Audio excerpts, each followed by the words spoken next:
வந்து மேரேஜ் ஆன தாலி கட்டின அடுத்த நிமிஷத்துலேருந்து என் பொண்ணு வந்து ரூபாய்க்காகவும் டவுரிக்காகவும் எங்கள் பிஸ்னஸ் எழுதி கொடுக்கணும் அப்படின்னு சொல்லியும் ஓவர் டார்ச்சர் கொலை மிரட்டலோட வந்து பண்ணியிருக்காங்க.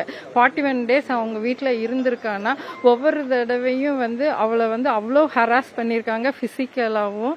இது போக அந்த பையனுக்கு ஒரு அஃபேர் இருக்கு அப்படிங்கிறதையும் அதுக்கப்புறம் தான் தெரிஞ்சிருக்கு.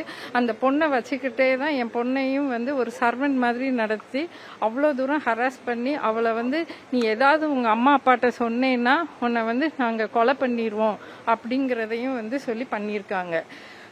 அதுக்கப்புறம் அவ இங்க வந்து வந்த போதுதான் எங்களுக்கு தெரியும் அவங்க மாமனாரும் அந்த பையனும் சேர்ந்து தான் அவங்க கார்ல வந்து நீ உங்க அம்மா அப்பாட்ட போய் எல்லாம் எழுதி வாங்கினாதான் வரணும்னு. இவ போக மாட்டேன் அப்படின்னு சொல்லியிருக்கா.